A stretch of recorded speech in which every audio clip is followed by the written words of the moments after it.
자, 주목해.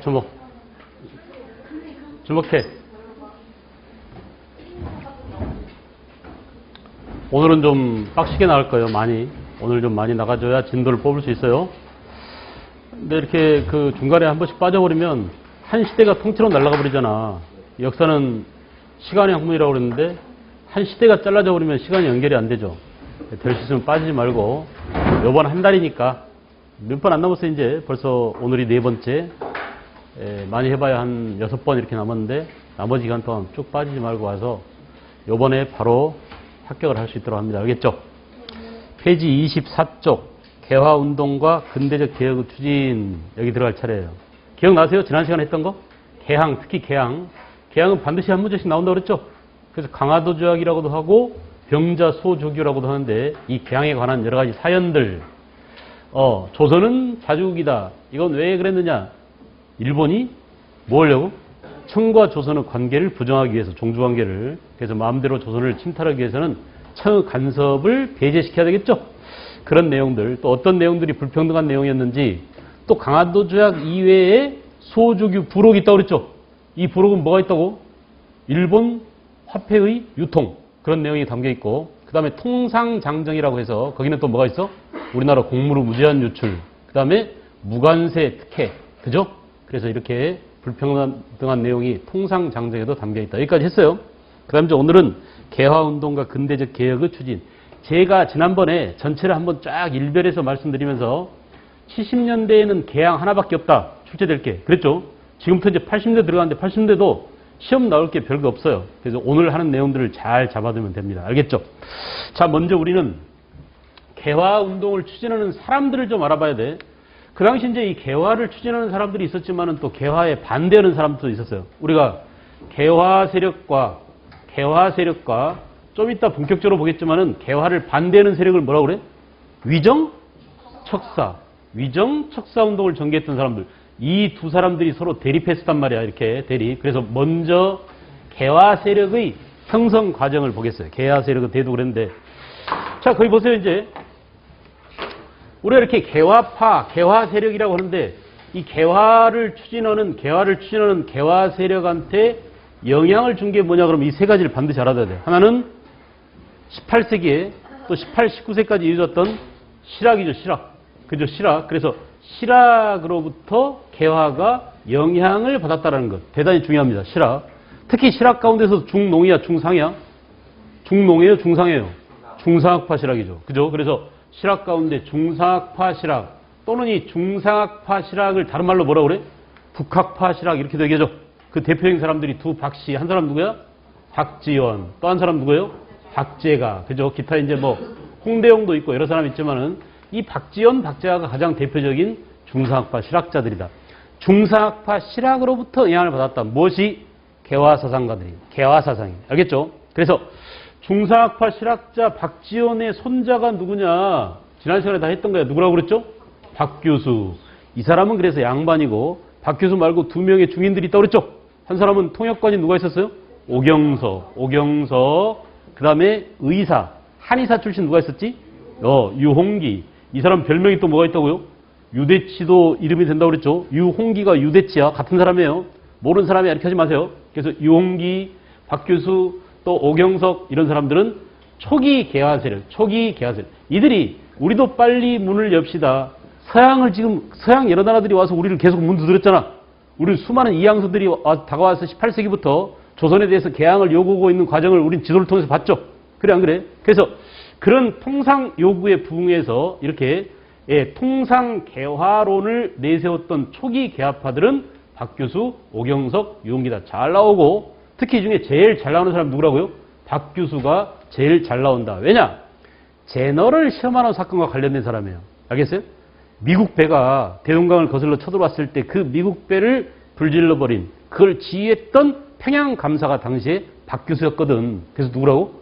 박규수. 통상개화론. 근데 이 사람이 서양과 막상 부딪혀서 충돌해 보니까 서양 세력들이 얼마나 우세한지 그들이 그렇게 얕잡아볼 세력이 아니라는 걸 깨달았습니다. 그래서 우리도 빨리 서양 문물을 배우자, 서양 물결을 받아들이자 이렇게 자기 할아버지로부터 영향을 받은 박규수가 이렇게 초기 개화 세력이 됐었다라는 점.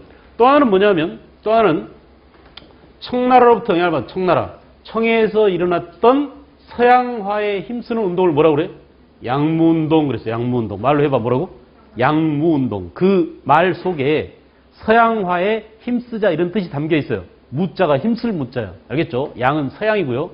그래서 이 양무운동 당시에 이들이 내세운 캐치프레이즈가 구호가 선전 구호가 있었는데 이 양무운동 때 뭘 주장했냐면 몸뚱아리는 이 채자가 체육할 때 채자입니다. 몸 채자야. 신체할 때 채자예요.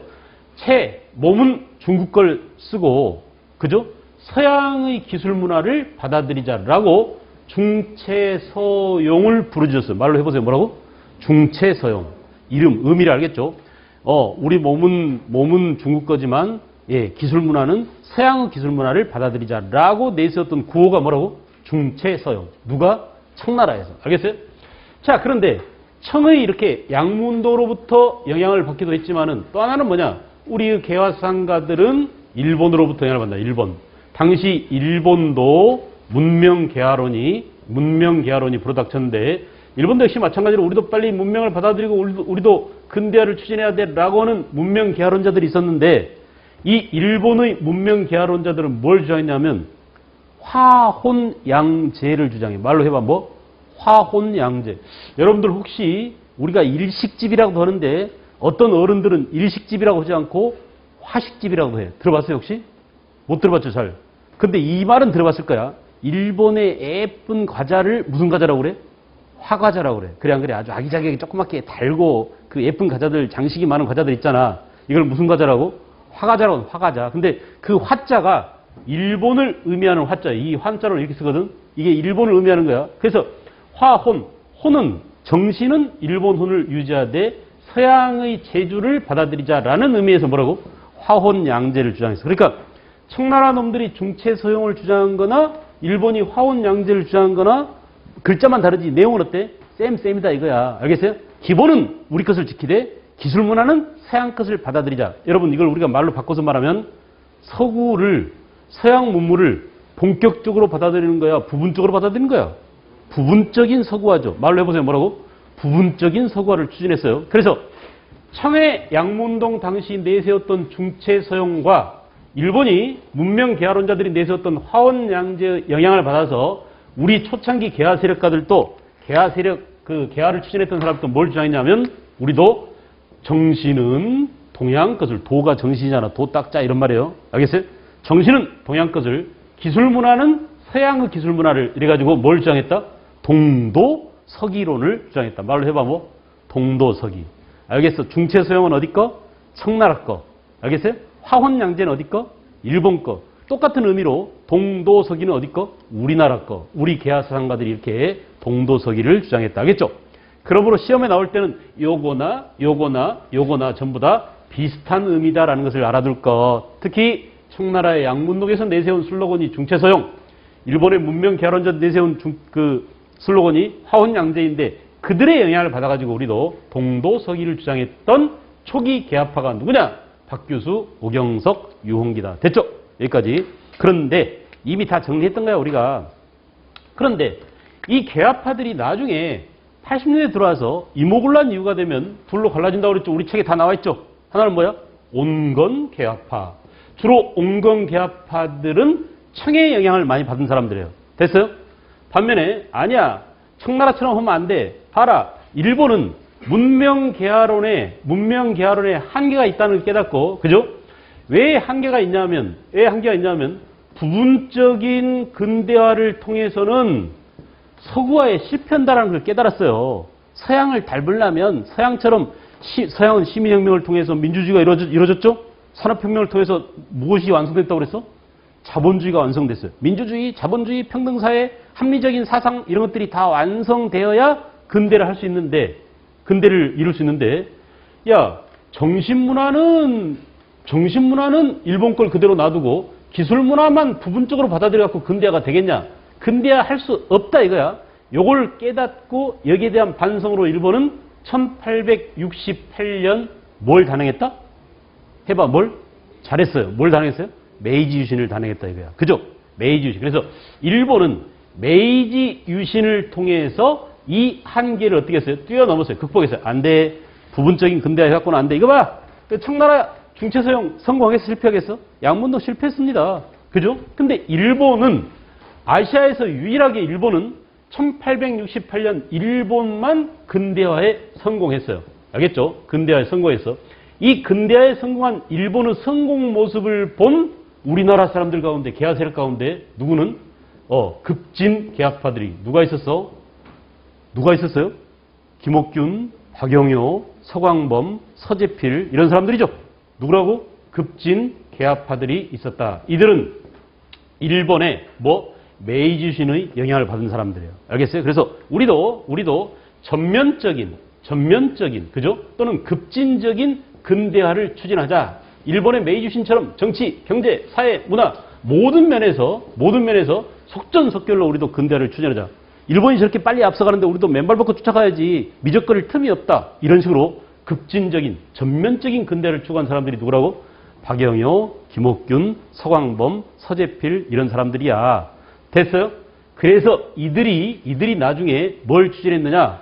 갑신정변을 일으킨 사람들이다. 언제 이들이 갑신정변을 일으켜? 1884년에. 알겠죠? 1884년에 갑신정변을 일으킨 사람들이다. 여러분 이 대목에서 중급에서는 잘 시험에 안 나오는데 고급이나 수능 시험에서는 물어봐요. 뭘 물어보느냐?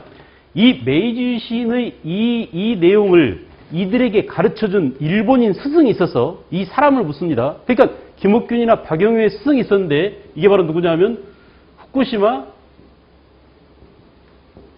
유키치예요. 알겠어요? 그래서 일본에 이 사람 이름을 알아듣고 이 사람의 제자가 그러니까 동경의숙이라는 기숙사에 가가지고 기숙하면서 이 사람한테 사숙을 받았었는데 그 사람들이 바로 누구냐면 박영효, 김옥균 이런 사람들이다. 알겠죠? 이렇게 직접적으로 일본의 급진적인 근대화 영향을 받은 사람들이 나중에 갑신정변을 추진하게 된다. 알겠어요? 그래서 개화 세력은 크게 초창기에는 박규수, 오경석, 유홍기 이런 사람들이 있었는데 이들로부터 특히 유홍기의 제자들이야 이들이 거의가 다. 알겠어요? 그리고 일본에 유학 갔다 와가지고 일본의 급적인 사상을 영향을 받은 사람들이 바로 갑신정변 주도 세력인 급진개화파다. 됐죠? 정리됐죠? 거기 이제 책에 잘 나와 있습니다. 그래서 24페이지에 있는 그 내용들 온건개화파 봐봐요. 청과 4대 관계를 유지하고 뒤에다 가로 열어. 대개 누구야? 이모군란 이후에 청한테 촐싹 기댔던 이거 내가 다른 말로 뭐라고 그랬지? 신청 4대주의자 또 다른 말로 뭐라고? 민씨일파. 기억나죠? 민씨일파. 그래서 수구당 또는 보수당, 민씨일파 이런 사람들이 전부 다 여기에 속합니다. 온건개화파. 그들이 내세운 슬로건은 동도서기, 양문동 영향을 받았고요. 초기 개화운동과 가보개혁을 주도했다. 동그라미 하세요. 가보개혁 주도. 가보개혁은 주로 누가 주도했다고? 온건개화파가 주도했습니다. 이거 봐봐 얘들아. 우리가 다 알다시피 갑신정변 선거에 실패했어. 실패로 끝나고 말았죠. 그래갖고 갑신정변을 주도했던 사람도 어때요? 전부 다 일본으로 망명해가지고 결국 김옥균은 청나라 상하이로 가서 암살당했죠. 그러니까 갑신정변 이후에 급진 개화를 추구하는 사람들은 완전히 도태되고 그 이후에 우리나라의 근대화를 추구한 사람들은 주로 어떤 사람들이? 온건개화파들이 가보개혁, 을미개혁 전부 다 이 사람들이 주도했다 이거야. 오케이? 그래서 가보개혁은 누가 주도했다? 온건개화파가 주도했다. 다시 이거 하나만 알아도 갑신정변은 누가 주도했다? 급진개화파가 주도했다. 나머지는 전부 다 누가 주도했다? 온건개화파가 주도했다. 알겠죠? 그 다음에 이제 급진개화파 보세요. 김옥균, 박영효, 홍영식, 서광범, 서재필이라고 하나 더 씁니다. 이 서재필을 써둬야 돼 여기다가. 예, 급진개화파에 서재필을 써둬야 돼요. 왜냐하면은 서재필이 갑신정변에 참여했던 나이가 17살인가 그랬단 말이에요. 여러분 나이랑 비슷했었어요. 그때 이 젊은 서재필이 여기에 참여했다가 갑신정변 실패하니까 서재필은 어때서? 미국으로 망명 갔습니다. 미국에서 망명 생활하고 다시 돌아와서 나중에 12년 뒤에 1896년에 서재필이 만든 게 뭐야? 독립협회를 만들었어요. 알겠어요? 갑신정변이 실패한 이후 12년 뒤에 다시 돌아와서 서재필이 뭘 만들었어? 독립협회를 만들었어. 그러니까 이와 같이 갑신정변을 추진했던 개화파의 그 후예가 독립협회랑 연결된다라는 이 사실을 잘 알아둬야 돼요. 알겠어요? 그래서 서재필 거기다 집어넣어. 김옥균, 박영효, 홍영식, 서재필. 청과 4대 관계 단절 줄거세요. 그런 의미에서 야 청한테 기대지 마. 우리는 청으로부터 독립해야 돼. 라는 의미에서 이 급진개화파를 부르는 다른 이름이 뭐라고? 다른 이름이 뭐라고? 독립당 그랬죠. 알겠죠? 그래서 급진개화파를 부르는 다른 이름이 독립당이기도 하다. 급진적 개화 정책을 추진하고 메이지 유신의 영향을 받고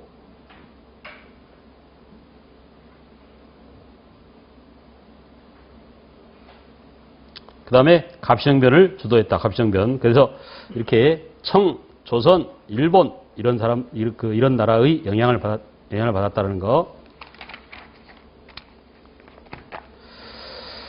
자, 그 다음에 이제 개화 정책의 추진과 반발.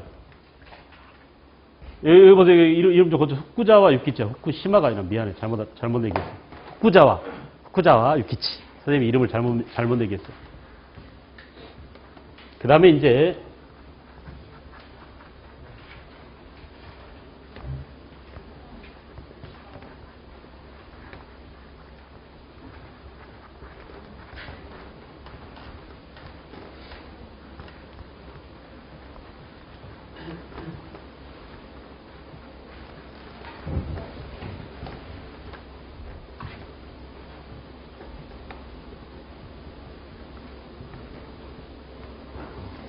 개화 정책의 추진과 반발. 우리가 역시 1880년대는 아주 중요한 게 근대화를 추진하는 여러 가지 정책들이 나타나게 되었다라고 얘기했죠. 그 중에 정부가 누가 근대화를 추진했어요? 민씨정부. 모두를 전부 다 민씨정부라고 그랬습니다. 그래서 민씨정부에 의해서 근대화가 추진되게 되는데, 자, 이 근대화를 추진하기 위해서 민씨정부가 만든 기구가 있다고 그랬죠? 하나가 뭐? 통리기무아문이라고 그랬어요. 그죠? 그래서 이 통리기무아문 밑에 12개 파트로 나눠서 분야별로 근대화를 추진하더라. 그 12개 파트를 뭐라고 그랬어? 12사. 말로 해봐. 뭐라고? 12사. 잘 물어봅니다. 1880년대에 12사를 두고 분야별로 근대화를 추진하더라. 통리기무아문이죠. 그죠? 통리기무아문 말고도 또 뭐가 있었냐면, 90군데인 90군데인 뭘로 바꿨어요? 2영으로 바꿨어요. 2영. 알겠어요? 그래서 무어영,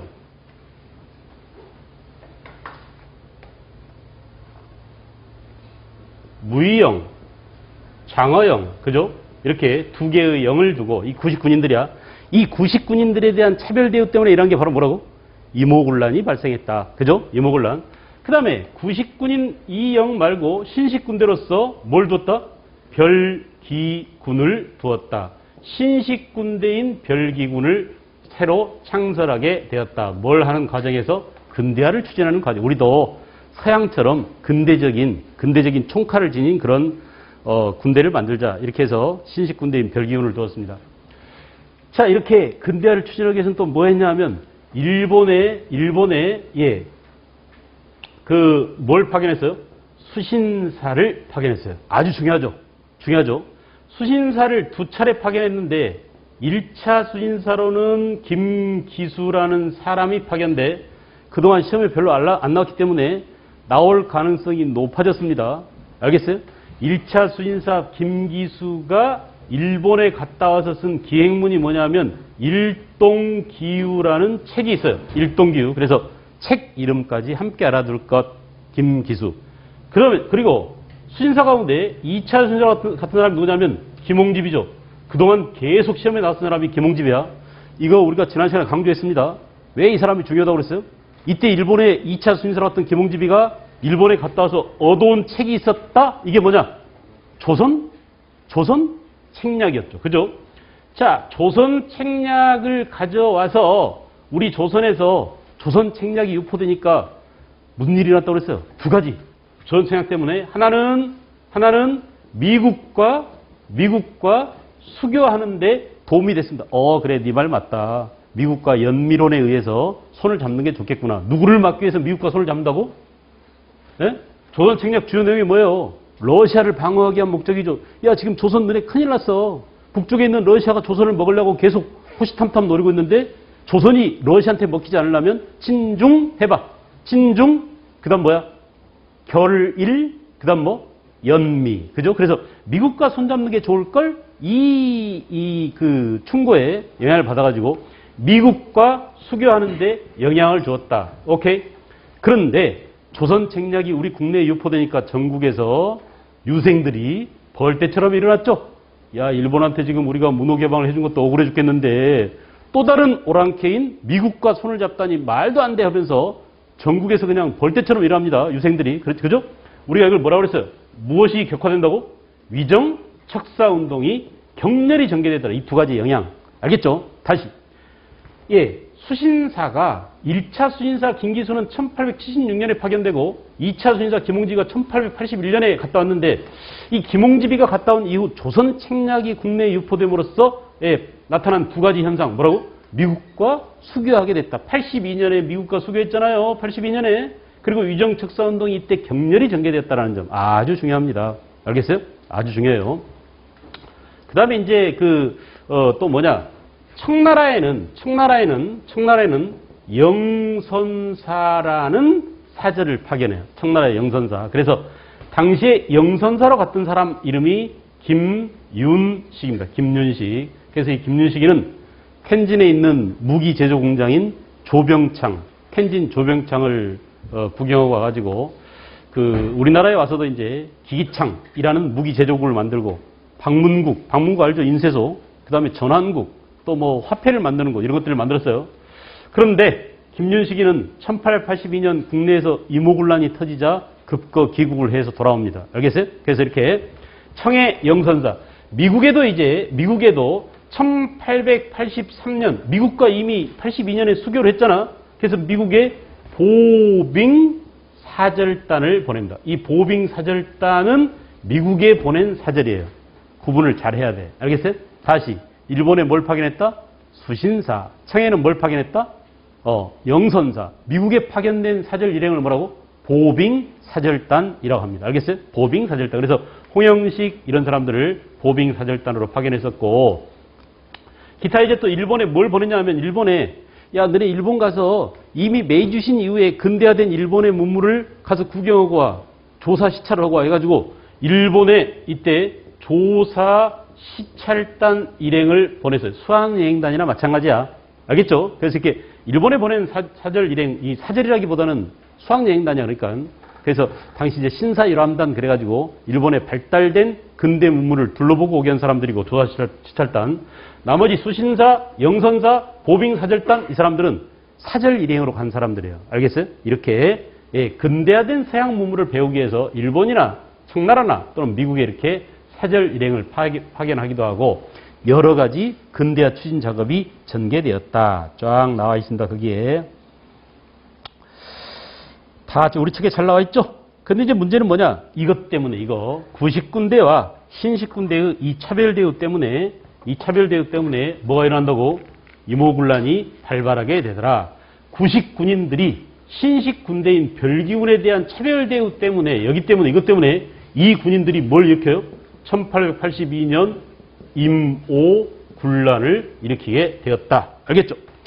자, 이제 지금 대단히 중요한 걸 하나 하겠어요. 중요한 걸. 시험에 나올 때 보면은 주로 시험에 나오는 것들은 어떤 팩트를 묻습니다. 그러니까 임오군란이라는 이것이 하나의 사실이잖아요. 이걸 다른 말로 뭐냐? 사건이라고도 해. 사실이나 사건이랑 같은 말이죠. 사실이나 사건을 영어로 뭐라고 그러지?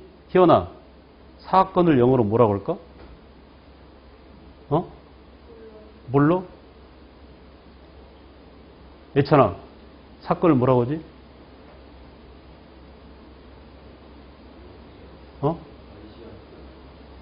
너무 어려워. 흔히 쓰는 말. 서영, 뭐라고 할까?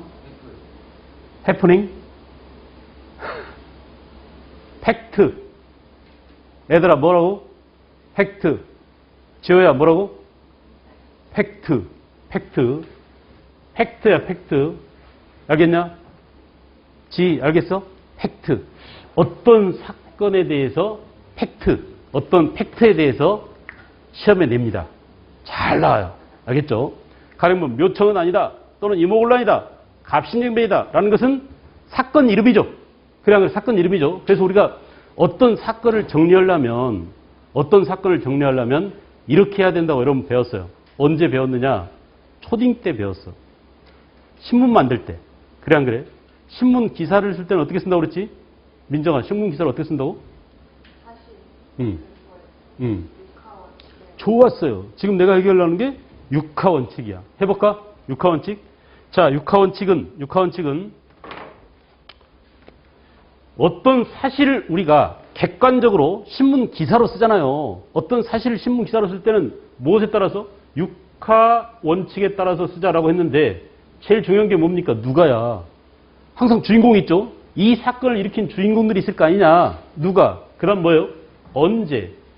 그죠? 어디서. 이 세 가지가 굉장히 중요합니다.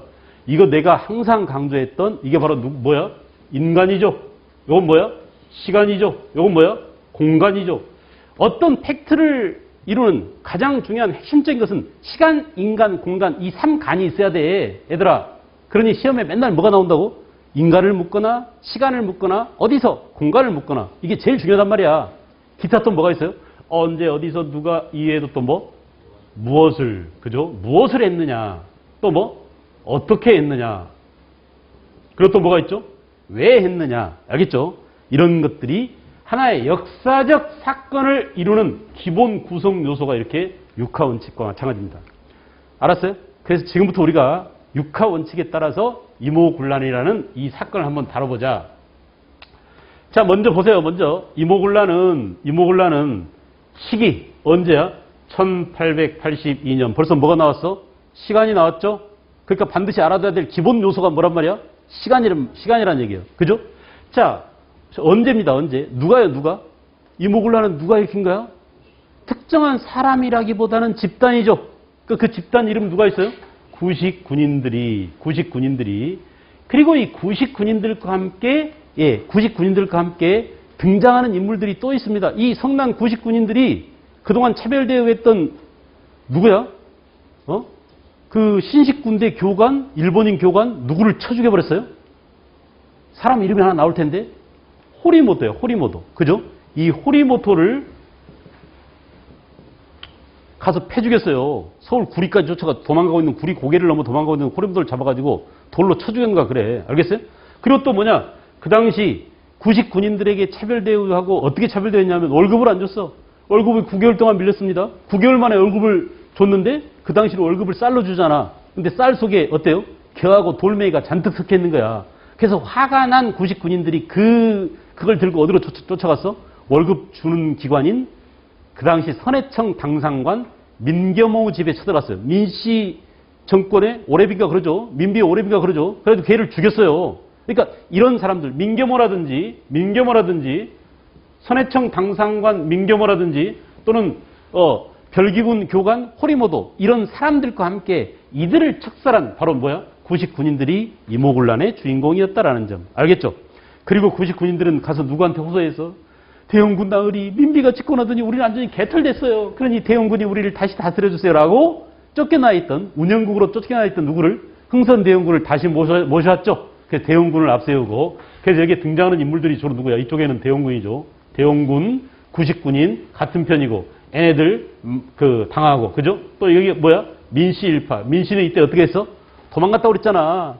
자기 친정인 충주까지 도망가다가 어느 나루토에선가 어떤 그 여인네가 민씨 욕하는 걸 보고 나중에 보복을 했다고 그랬죠? 그래 안 그래? 이렇게 달아났어요.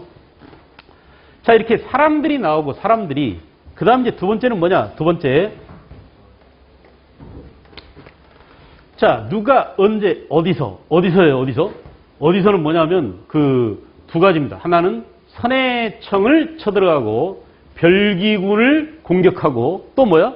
일본 공사관을 불태웠어. 이게 전부 다 장소들이야. 오케이? 일본 공사관을 불태우고 이런 장소들을 알아둘까? 그래서 인간 이런 사람들, 시간 이렇게 공간 이렇게 이런 것들이 중요합니다. 그리고 이 사건을 이루어가는 스토리, 구성 요소들은 뭐예요, 이제? 그 다음에 어떻게 했어요? 무엇을 어떻게 했어? 그래서 대원군을 앞세워가지고 구식군인들이 결국 민씨 일파를 몰아내고 대원군이 권력을 잡는 듯 했지만 누가 갑자기 나타났어요? 청나라 군대가 개입했죠? 그래서 청나라 군대가 청군이 개입해 들어왔습니다. 그래서 이 청나라 군대가 흥선 대원군을 압송해서 청나라에 있는 어디예요? 텐진 보정부라는 곳으로 끌고 왔어요. 그래가지고 볼모로 잡아뒀죠. 흥선 대원군을. 그래서 청군이 개입해서 결국은 이모군란을 진압했습니다. 이모군란을 진압하게 되었다. 자, 그러면 이거 보세요. 우리가 지금 여기서는 팩트만 있는데 이 팩트 위에 뭐가 있냐면 왜 이런 일이 생겼을까? 이게 바로 뭐냐? 이게 어떤 사건을 구성하는 뭐야? 원인이야. 그래 안 그래? 이 사건이 왜 일어났게 그러면 이 사건이 일어나게 된 원인이죠. 무슨 말인지 알겠어요? 이것도 하나의 사건을 이루는 중요한 구성 요소란 말이야. 근데 그 원인이란 말을 또 다른 표현으로 이렇게 얘기합니다.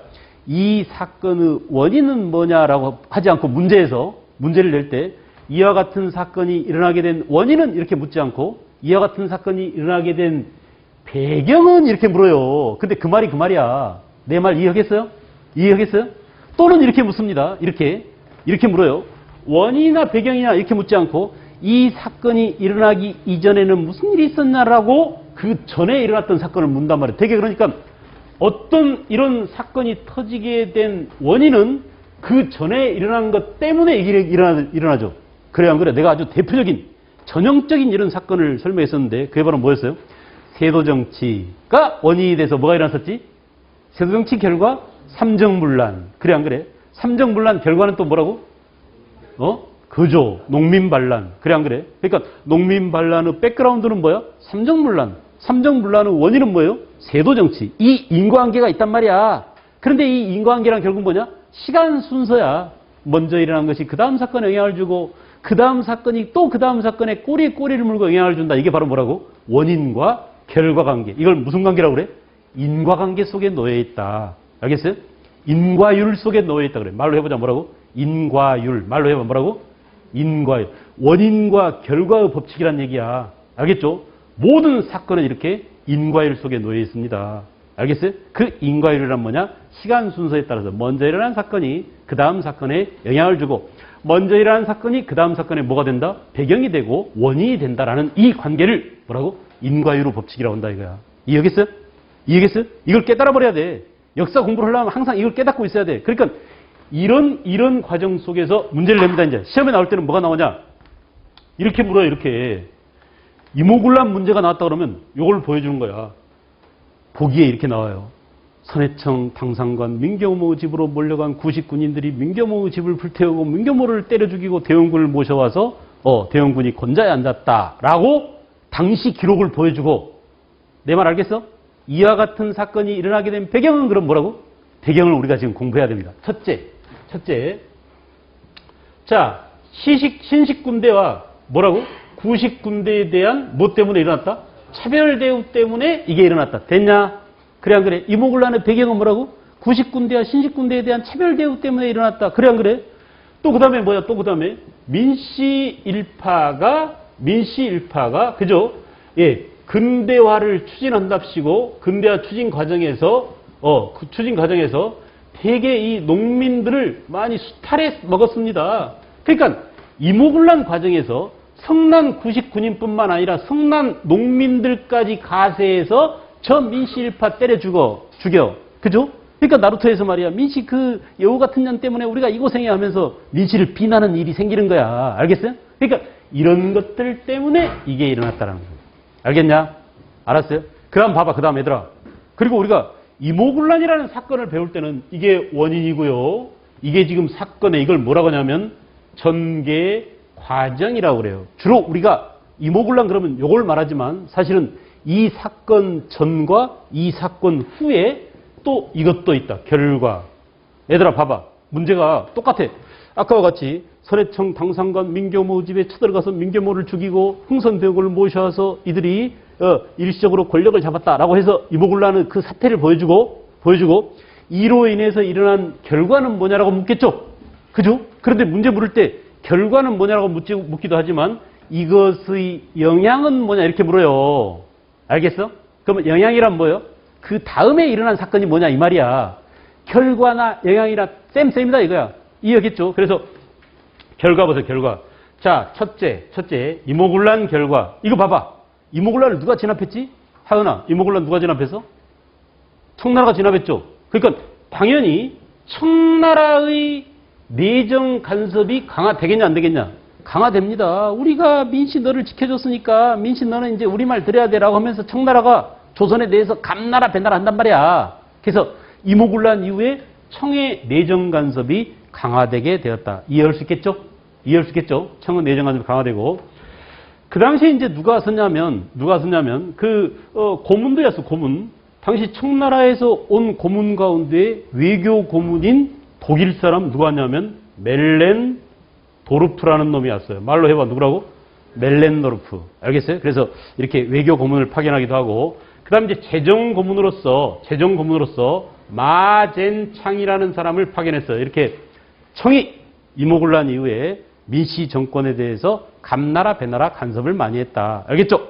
그래서 이렇게 고문을 파견해서 재정 고문, 외교 고문을 파견해서 내정 간섭을 강화하고 또 하나는 뭐냐? 또 하나는 일본이 난리 났습니다. 우리나라 공사관 불타버렸어. 우리 교관인 호리무도가 죽음을 당했어. 우리 뭐야 하면서 말이야 일본이 배상금을 물어달라고 그래요. 알겠어요? 그래서 일본이 재물포 조약을 체결하고 재물포 조약 야 우리도 일본 공사관을 보호하기 위해서 우리도 조선에 군대를 파견할 거야 라고 해서 일본 군대가 조선에 주둔하게 됐어요. 일본 경비병 50명이 주둔했습니다. 알겠나? 자, 아주 중요해요. 일본이 우리나라에 군대를 주둔한 것은 무슨 사건 이후에? 이모군란 이후에. 무슨 조약을 체결함으로써? 재물포 조약을 체결함으로써. 알겠죠? 그래서 이렇게 재물포 조약을 체결해서 일본 군대가 주둔하게 되었다. 또 하나 중요한 것은 청나라가 일본은 이미 1876년 우리랑 강화 조약을 체결하면서 뭘 체결했다고 그랬지? 통상장정을 체결했죠. 그래서 우리나라에서 무역을 일본이 독점하려고 그랬죠. 그러니까 청나라도 잽싸게 우리도 조선과 무역을 할 거야 라고 상민, 수륙, 무역, 장정을 체결합니다. 알겠어요? 이건 뭐냐? 청의 경제적인 침략의 발판을 마련하기 위한 청나라가 경제 침략의 발판을 마련하기 위한 그런 목적에서 상민, 수륙, 무역, 장정을 체결하게 됐다. 청의 경제 침략 발판을 마련하기 위한 것. 그래서 이 당시 청나라는 우리나라 어디까지 왔냐 하면 내륙까지 진출해서 내륙. 그래서 인천항으로 들어오면 내륙 백리까지 알겠어요? 항구에서 백리까지 오니까 인천에서 백리면 어디야? 서울까지 다 옵니다. 무슨 말인지 알겠어? 그래서 이렇게 내륙 안 백리까지 진출할 수 있도록 상민, 수륙, 무역 장정을 체결하게 되었다. 상민, 수륙, 무역 장정. 자, 그러므로 다시 정리할게요. 이모군란이라는 이 팩트는 이렇게 구성. 원인, 그 사건이 발발하기 이전 거 원인이죠. 그리고 팩트, 전개 과정이 팩트란 말이야. 그리고 그 팩트 이후의 결과입니다. 결과, 영향. 청은 내정 간섭이 강화됐다. 재물포조약이 체결됐다. 상민, 수륙, 무역 장정이 체결됨으로써 일본이 조선에서 상권을 장악하려고 노력이 됐다. 알겠어요? 이렇게 이모군란까지를 쫙 정리했어요. 거기 보세요. 민씨 정권의 맨 밑에 친청 수구화. 이것이 이제 결국은 갑신정변의 또 다른 원인이 된다. 알겠죠? 그 오른쪽에 볼까요? 26페이지. 이거는 뭐냐면 이제 개화를 추진하는 세력이 있었는가 하면은 개화를 또 반대하던 세력이 있었다. 그게 바로 누구냐? 위정 척사론자들이다. 우리는 이렇게 우리나라 근대 역사가 아주 복잡하게 전개되는 그런 과정을 지금 보고 있어요. 한편으로는 빨리빨리 근대를 추구하자. 청나라는 양무운동, 일본은 문명개화론, 또 메이지 유신 이렇게 주변 국가들이 다 근대 사회로 가고 있는데 우리 조선만 너무 뒤떨어져 있다. 우리도 빨리 근대화를 추진하자라고 근대화를 추진하는 과정에서 먼저 뭐가 일어났어? 이모군란이 일어났다면 근대화에 반대하는 세력도 있었단 말이야. 그러니까 근대화 추진에 반대하던 세력은 또 누구냐? 지금부터 이제 우리는 근대화에 반대하던 세력을 보자. 잠깐 이모군란 때 99인 같은 경우가 근대화 추진에 반대하고 있다는 걸 우리가 알 수 있죠.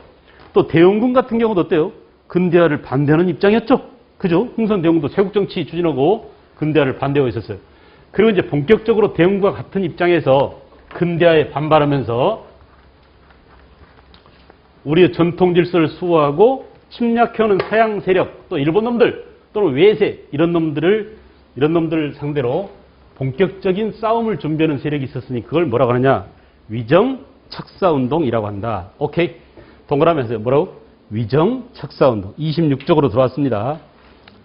그래서 위정척사란 이거 봐봐요. 이 정자가 바를 정자야.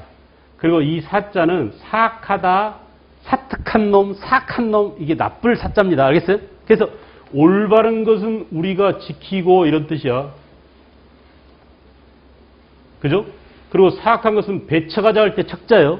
알겠죠? 그래서 올바른 것을 지키고 수위 아저씨 할 때 위자예요. 위가. 알겠어요? 위병소 할 때 위. 지킬 위. 그래서 올바른 것을 지키고 사악하고 나쁜 것을 배척하자라고 했는데 이 올바른 것이란 뭐냐? 성리학이다. 성리학. 성리학의 바탕을 둔 성리학적 조선의 전통 질서를 수호하자. 그리고 뭐 이 사는 뭐라고? 서양 세력을 배척하자. 이런 말이에요. 다시 여러분한테 묻겠어요. 내가 지난 시간에 얘기했는데 서양 세력의 다른 말이 뭐였죠? 해봐. 서양 세력의 다른 말이 뭐였어요? 그래요. 무슨 주의? 제국주의 침략 세력이죠. 그래 안 그래? 그래서 반제국주의. 알겠어요? 반제국주의 또는 뭐야? 반침략 또는 다른 말로 뭐라고? 반외세. 전부 다 쌤. 그 말입니다. 알겠죠? 척사. 그래서 위정척사란 이렇게 강력한 서양 세력에 반발하는 그런 강력한 그런 세력이었다. 그런데 이런 위정척사에 영향을 준 것은 뭐냐? 성리학이죠, 성리학. 잠깐, 아까 개화 세력은 누구 영향을 받았다고? 개화는 중상학파, 실학으로부터 영향을 받았죠? 근데 위정척사는 성리학이에요, 성리학. 성리학 가운데서도 주리론이야. 내가 다 얘기했습니다. 조선 후기의 주기론은 기후학파, 주리론은 무슨 학파라고 그랬지? 기후학파 대척점에 있었던 또 다른 세력은 뭐예요? 영남학파. 그래 안 그래? 주로 그렇게 영남 지방의 유생들이에요. 영남 유생들. 이 영남 유생들로부터 영향을 받았어요. 그래서 위정척사 사상이 위정척사 운동으로 격렬히 전개되더라. 알겠죠? 처음에는 위정척사 사상이었는데 이게 이제 액션 단계로 넘어갑니다. 생각만 있었던 거야. 서양 놈들과 싸워야 돼. 서양을 배척해야 돼. 우리 고유한 전통 질서를 지켜야 돼. 이게 생각으로 머물러 있다가 안 되겠다 시장. 우리도 팔 걷어붙이고 나서자라고 한 게 바로 뭐야? 위정척사 운동이죠. 그래서 위정척사 운동으로 발전해 갑니다. 그래서 거기 보세요. 네 가지 단계. 60년대, 70년대, 80년대, 90년대 이렇게 위정척사 운동은 네 단계를 거치더라. 됐냐? 생각을 정리해야 돼. 교재에 있는 그 그림을 보면서 자기 머릿속에 생각을 잘 정리해 놓으세요. 알겠어요? 여러분 봐봐. 잠깐 나 봐봐. 컴퓨터를 오래 쓰고 있으면 바탕화면이 어떻게 돼요? 되게 지저분해지죠? 여기저기 뭐가 많이 깔리잖아. 그래 안 그래? 근데 공부라는 것은 말이야. 그 바탕화면을 정리하는 것하고 비슷합니다. 전부 다 모아서 폴더에다 다 담아놓고 버릴 건 또 버리고 하는 것처럼 여러분 머릿속에 있는 생각의 질서를 이렇게 잡아줘야 돼요. 알겠어요? 우리가 살면서도 마찬가지야. 자기 방을 한번 생각해 보세요. 며칠 청소 안 하면 어때? 되게 막 지저분해지지. 여기저기 막 물건이 쌓이고 쓰레기 쌓이고 그러잖아요. 근데 다 정리해야 돼. 정리해서 이렇게 다 개운하게 차곡차곡 개놓고 치우고 나면 어때요? 생각이 깔끔해지죠. 그런 것처럼 공부라는 것은 내 머릿속에 있는 지저분한 것들을 그 흐트러진 것들을 엉클어진 것들을 잘 정리해서 차곡차곡 나중에 시험 볼 때 써먹기 위해서 또는 시험 보지 않더라도 누구랑 대화하거나 내가 어딘가에 글을 쓰거나 할 때 내 생각을 잘 정리해서 끄집어낼 수 있도록 정리정돈해 둔 게 공부입니다. 알겠어요? 선생님이 지금 여러분한테 나눠준 그 책에는 그림으로 잘 정리되어 있어. 이 그림으로 정리된 이 그림을 자기 머릿속에 박아두라는 얘기야. 알겠죠? 그래서 다시 여기 보세요. 다시. 자, 기본적인 내용이 다 있으니까 1860년대의 위정척사운동과 1870년대의 위정척사운동과 1880년대의 위정척사운동이 있다. 기본적으로 3단계입니다. 그런데 내 말 들어봐. 시기로 구분했을 때 60년대, 70년대, 80년대라고 했는데 똑같은 의미로 사건으로 구분하면 60년대에 이 위정척사운동이 일어날 당시에 있었던 대표적인 사건이 바로 뭐냐면 1866년 일어난 뭐예요? 병인양요입니다. 이게 이해하겠어요?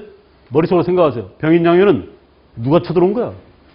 프랑스 함대가 쳐들어왔죠. 그 프랑스 함대랑 싸울 때란 말이야, 이게. 다시 1866년 병인양요니까 1866년 병인양요니까 60년대죠. 60년대에 위정척사운동을 했던 사람은 누구냐 하면 누구예요? 이항로, 기정진이야. 말로 해봐. 누구라고? 이항로, 기정진. 왜 내가 지금 이항로, 기정진 이렇게 사람을 얘기할까요? 역사에서 중요한 것은 뭐라고? 사람이란 말이에요. 시험에 나올 때 사람을 물어요. 이항로, 기정진이 활약했던 당시가 언제라고? 60년대 위정척사운동이다. 알겠죠?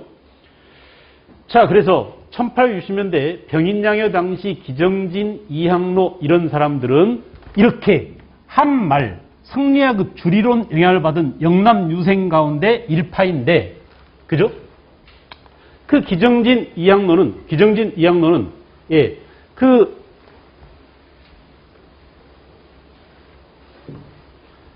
서양 화폐나 서양 물건을 배척하는 양화, 약물 배척 운동을 펼쳤어요. 우리가 이제 서양 놈들이 저렇게 프랑스 함대까지 쳐들어와서 우리한테 문 열라고 그러는데 절대 문을 열어주지 말자. 그리고 서양 화폐나 서양 물건들 더 이상 천주교 누구냐 신부님들이 많이 들어와가지고 우리나라에 서양 물건도 많이 들어오기도 하고 또 그 서양 화폐들이 유통되기도 하고 그랬었는데 이렇게 양화 약물 배척 운동을 전개하기도 하고 또 하나는 뭐냐면 예 절대 화해를 하지 말자. 화해를 배척하고 끝까지 싸우자. 뭐요?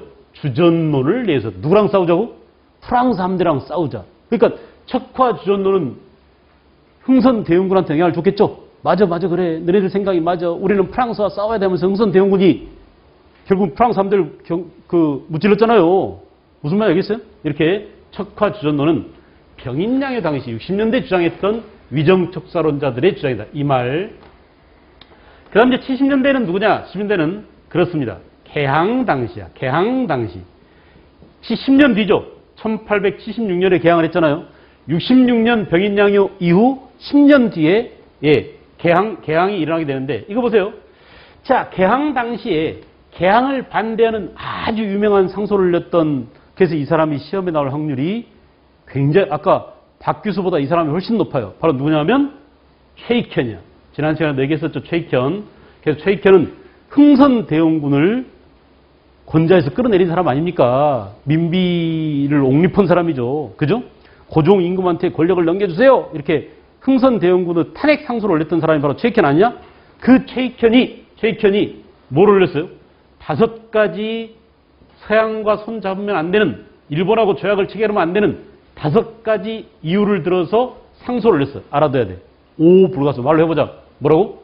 오불가소. 누구의 오불가소? 최익현의 오불가소. 그죠? 아주 중요합니다. 최익현의 오불가소. 우리가 서양과 손을 잡으면 서양은 공업국가이다. 알겠어요? 그 다음에 우리 조선은 농업국가이다. 공업국가는 뭐냐? 공업국가는 예, 원료만 있으면, 시간만 있으면, 자본만 있으면 얼마든지 생산이 무한정이다. 생산이 무한 생산이 가능하다. 무한 생산. 근데 농업은 어때? 1년에 생산이 한 번밖에 안 된다. 농사 지어봐야. 그래 안 그래? 그죠? 농사는 이렇게 유한 생산이다. 그러므로 무한 생산을 할 수 있는 서양과 우리가 경쟁하면 무조건 조선이 깨진다라고 비로소 최익현이는 뭐야? 서양이나 일본이나 마찬가지인데 그 서양 제국주의, 일본 제국주의 침략의 뭘 꿰뚫어 봤어요?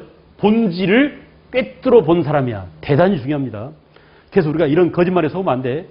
위정척사를 주장했던 유생들은 서양 제국주의 침략의 본질을 제대로 알지 못했다. 맞아 틀려? 틀려요. 알겠죠? 이렇게 야 저놈들은 제국주의라는 엄청난 우리가 제국주의에 대해서 어떻게 얘기했지? 제국주의란 뭐라고 그랬지? 무엇과 무엇이 결합된 상태를 제국주의라고 그랬어요? 자본주의와 나쁜 민족주의죠. 그죠? 자본주의 가운데 무슨 자본주의라고 그랬어? 금융자본주의와 나쁜 민족주의가 결합된 거죠. 그 금융자본주의와 나쁜 민족주의가 결합된 제국주의의 본질을 제대로 깨뜨려 본 사람이 누구였다? 최익현이야. 그걸 조목조목 들어가지고 5가지의 그 서양과 손 잡으면 안 되는 그런 이유를 들었어요. 또 하나는 뭐냐? 이때 최익현이 내세운 이유가 뭐냐면 이거 봐. 야 일본 놈하고 서양 놈하고 똑같은 놈들이야 라고 일체론을 주장했습니다. 여러분 무슨 의미인지 금방 알 수 있겠죠?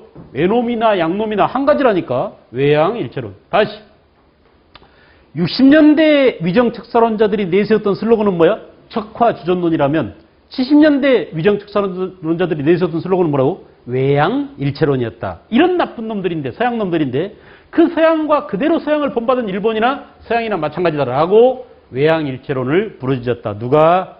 최익현이가. 알겠죠? 최익현이가.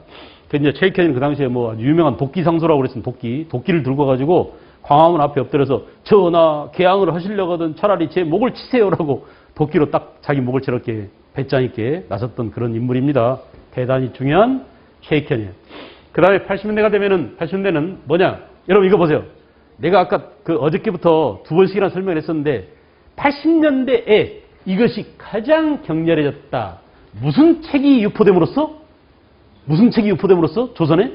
홍집이가 가져왔던 조선 책략이 유포됨으로써. 그래 안 그래? 1881년 조선 책략이 유포된 당시에, 알겠죠? 이때 이제 격렬한 위정척사운동이 일어납니다. 이때 위정척사운동을 대표했던 사람이 바로 누구냐 하면 영남 유생 대표였던 이만손이에요. 말로 해봐. 누구라고? 이만손. 쫑알쫑알 해보세요. 뭐라고? 이만손. 그죠? 이 이만손은 뭘로 유명하냐면 만인이 쓴 상소를 올렸어요. 이걸 뭐라고 그래? 만인소라고 그래요. 말로 해봐라. 뭐라고? 만인소. 경민아.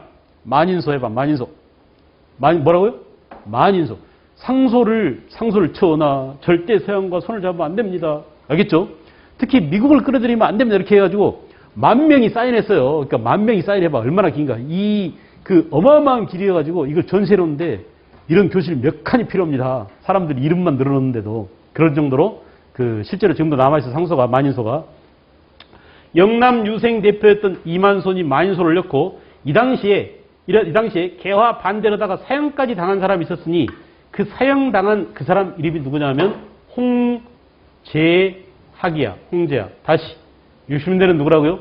이항로, 기정진. 이 사람들이 나오면 몇 년대? 60년대 위정척사.